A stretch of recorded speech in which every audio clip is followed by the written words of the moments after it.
Bom dia, meus amados irmãos, a graça e a paz do nosso bondoso Deus, o amor do nosso Senhor e Salvador Jesus Cristo possa superabundar em nossas vidas hoje e sempre. Hoje, quinta-feira, estamos aqui dando continuidade ao estudo da nossa lição, finalizando aqui o capítulo 5 do livro de João, muitas informações preciosas que o nosso Senhor e Salvador Jesus Cristo está ensinando. E ensinando de uma maneira,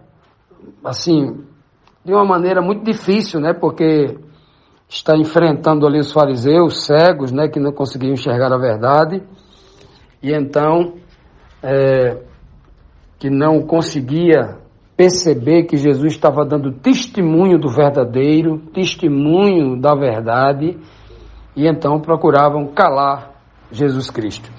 Hoje, na primeira pergunta de hoje, a pergunta 9, na quinta-feira nós examinamos a pergunta 9 e 10, né? A pergunta 9 traz um questionamento assim: Jesus estava falando contra Moisés ou estava mostrando a contradição deles, dos fariseus, né? Dos judeus fariseus? Lembre-se que no texto anterior, Cristo diz assim: ora, vocês só falam em Moisés, que é servo de Moisés e tal, mas Moisés é quem vos acusa, ele diz, não é? Moisés é quem está acusando vocês, eu não, eu vim para salvar vocês, né? Então vocês falam tão bem de Moisés, aquele que escreveu uma letra morta que acusa vocês, mas eu que venho para salvar vocês, vocês me odeiam, e ama aquele, né? Amava entre aspas, né? Porque ali Cristo estava mostrando exatamente a contradição mental, doutrinária que eles viviam, né? Cristo estava tentando mostrar, Jesus não era contra Moisés. Então vamos responder aqui, João, capítulo 5, versículo 46, Jesus diz assim: pois se vocês crescem em Moisés, também creriam em mim, porque de mim Moisés escreveu sobre mim. Olha que coisa, né?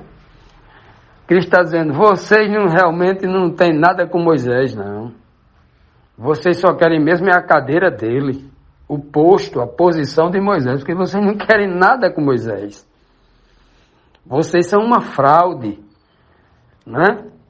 Então, assim, vocês dizem que são servos de Moisés, vocês dizem que conhecem a lei de Moisés, vocês dizem que praticam a lei de Moisés, a Torá, mas vocês são uma fraude.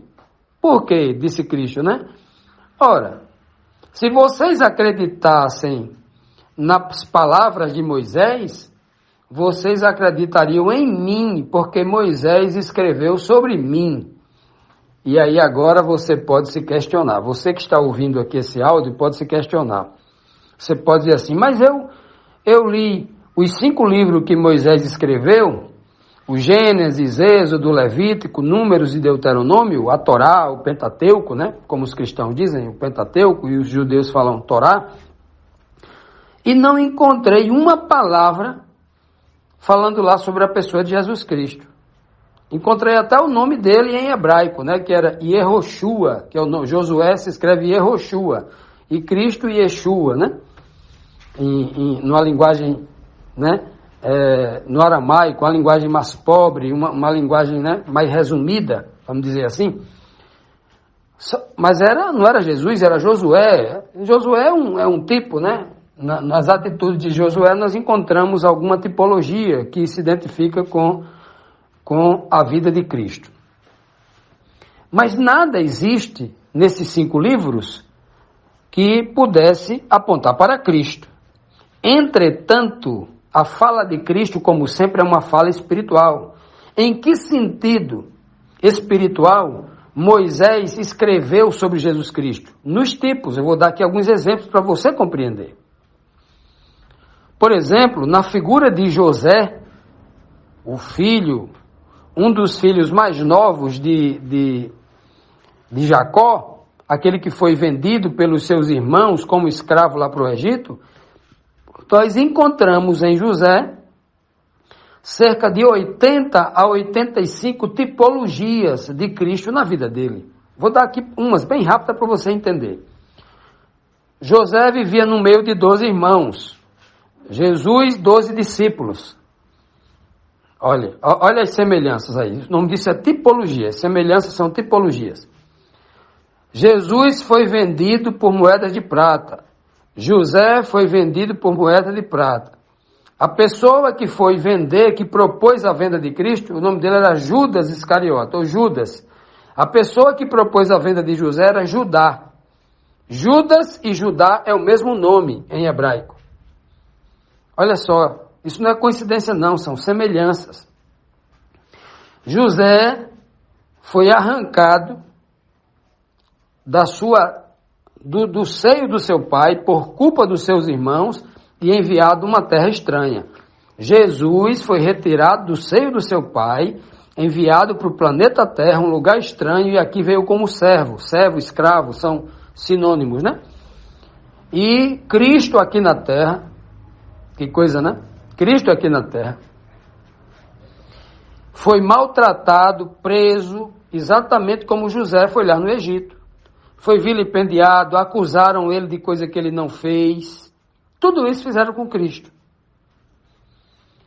E por fim, José foi retirado lá da prisão, daquele buraco, daquele calabouço, assim como Cristo foi retirado da sepultura, por Deus o Pai. E o ser mais poderoso lá do Egito, chamado Faraó, assim como Deus o Pai, né, o rei de todos os reis do universo, exalta Cristo, a mais alta posição, lhe dá o nome que é acima de todo nome, é o que Faraó faz. Pega José, exalta acima de todo o egípcio, inclusive, não só acima dos escravos, mas de todo o egípcio. Coloca um anel e lhe dá um novo nome a ele, e ainda lhe dá uma esposa. Que coisa, né? Olha que tipologia linda.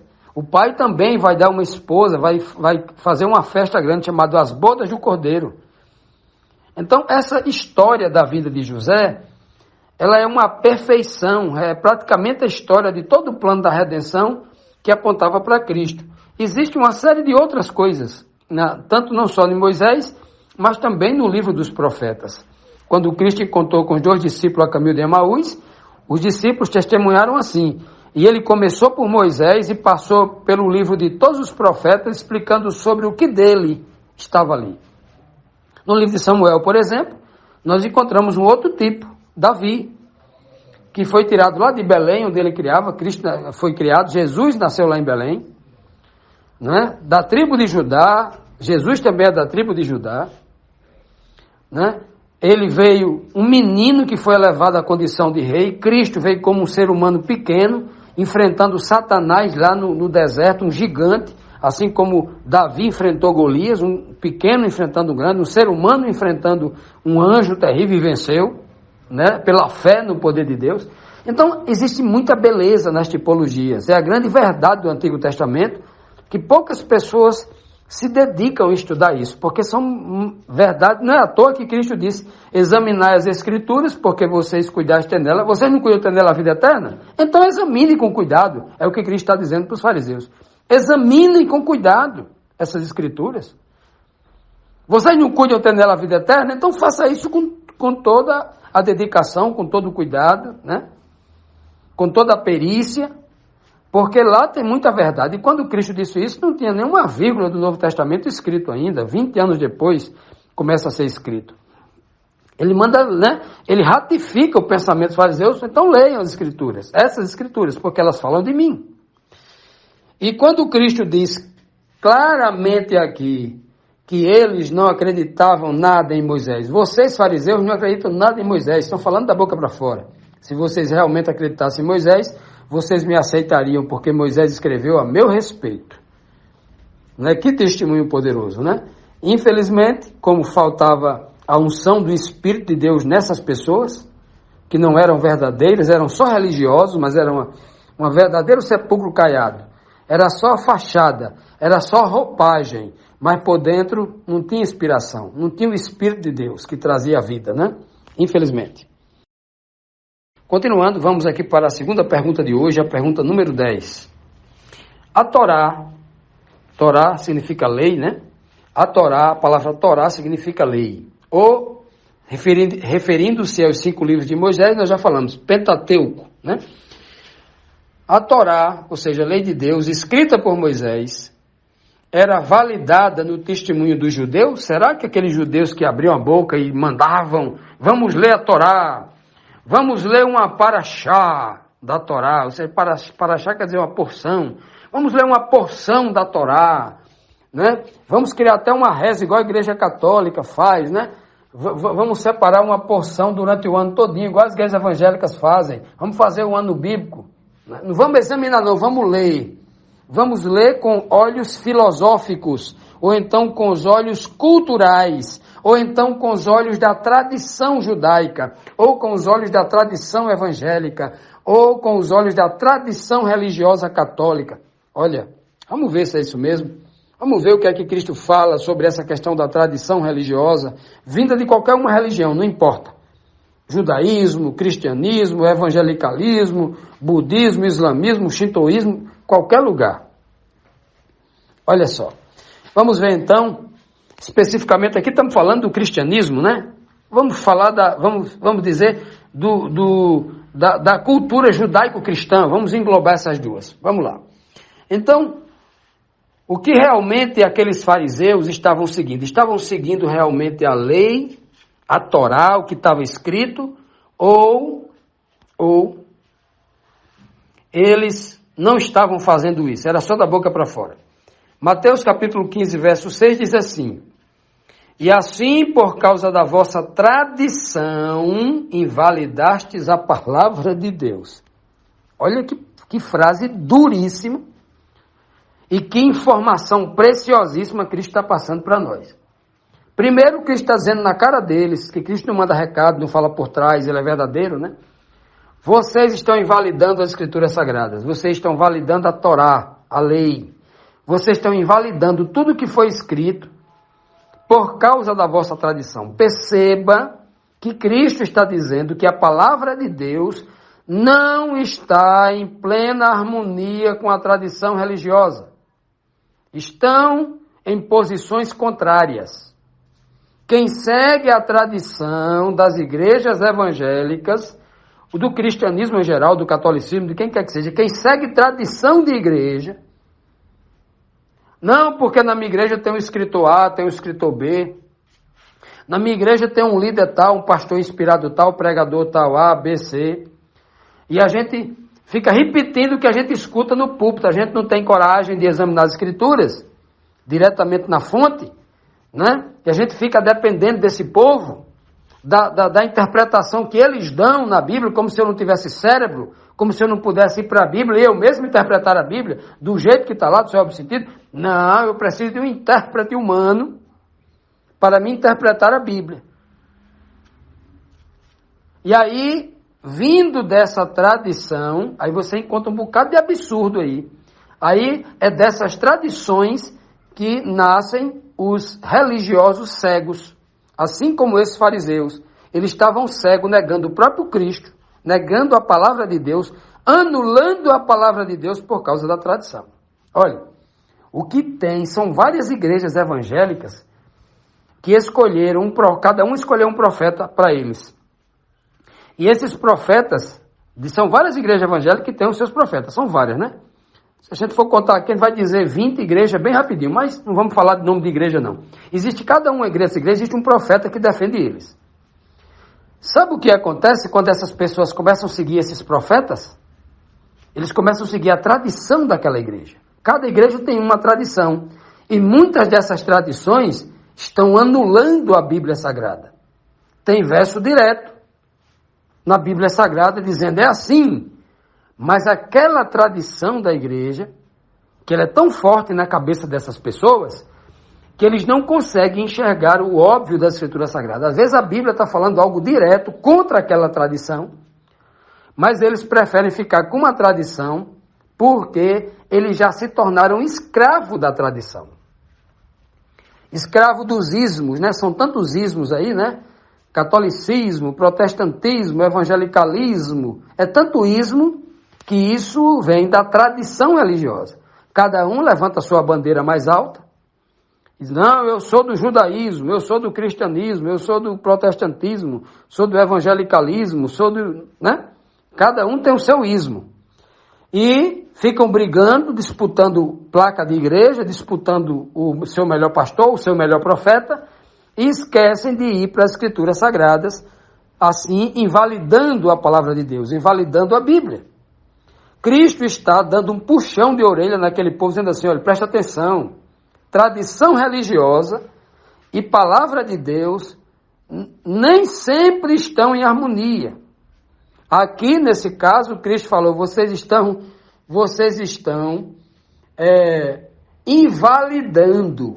invalidando a palavra de Deus. Já imaginou? Imagine só o tamanho da força que tem a tradição religiosa. Ela chega ao ponto de, na cabeça dos religiosos, invalidar até a palavra de Deus. Tem gente que não despertou para isso ainda. Não sabe do perigo do que é o sistema religioso. O sistema religioso, ele está aí para impor a tradição. O sistema religioso, ele é tão terrível que um pastor rico e famoso, ele diz assim, ele faz uma agressão mentirosa, equivocada, ao vivo, dizendo assim, olha, eu sou ungido de Deus e você não pode falar mal de mim, você não pode me questionar. Mesmo que eu esteja errado, que eu esteja roubando nessa igreja, você não pode me questionar, porque eu sou ungido de Deus. Se você falar mal de mim, eu lanço uma profecia contra você, para não dizer uma praga, né? Lanço uma profecia contra você, faço uma mandinga aqui, e aí você vai ficar doente, um carro vai atropelar você, o trem passa por cima de você, né? Algo nesse sentido. Eu já vi absurdos como esse, em pregações no YouTube, que eu fiquei assim extasiado. Como é que pode o povo chegar nesse ponto e o povo, numa igreja, aceitar que alguém diga isso? Sabe por que as pessoas aceitam? Porque essas pessoas, coitadas, são como escravos que estão amarrados, pés e mãos, com grandes correntes e o chicote nas costas, sendo oprimidos física e emocionalmente, mentalmente, para servir esse sistema. É assim que o sistema anula a palavra de Deus. E Cristo vem combater isso. É por isso que ele diz aqui, olha, eu vim pregar a liberdade. Eu vim pregar a liberdade àquele que se encontra cativo. Como? Se o povo lá em Jerusalém estava livre naquela época. Embora pagando imposto a Roma, mas estava livre. Não tinha ninguém preso. Eu vim aqui apregoar a liberdade, vim libertar, vim trazer liberdade aos cativos. Que cativos? Cristo está falando dos cativos mental, dos cativos do engano, da doutrina, daqueles que estavam sendo presos pelo sistema do sinédrio, a religião dos líderes fariseus e judeus. Por isso que Cristo diz, cuidado com o fermento dos fariseus, não siga a doutrina deles não. É disso que Cristo veio libertar os seus discípulos e libertar para a verdade, voltar todo mundo para a palavra de Deus. E muita gente foi liberta. E Cristo quer libertar muita gente hoje que fica, feito um pobre coitado cego ali à beira do caminho, dizendo a mim, qual é a tua igreja? A minha igreja é a placa tal. Tá, Cristo, cuidado com a tradição religiosa. Tradição religiosa é a palavra de Deus. Na maioria dos casos estão em confronto, são rivais, estão de lados opostos. Escolham a Bíblia, escolha a palavra de Deus, examinem por si só as Escrituras e o Senhor vai se revelar para você. É assim que Cristo prega o tempo todo contra esses religiosos que estão tentando matá-lo, tentando escravizá-lo também, como faziam com os outros. Que o Senhor nos liberte de tudo isso, nos traga através de Cristo, a liberdade que Ele tanto prometeu e que está de braços estendidos aí para nos entregar. Só cabe a nós, abrir a mão e receber essa dádiva maravilhosa.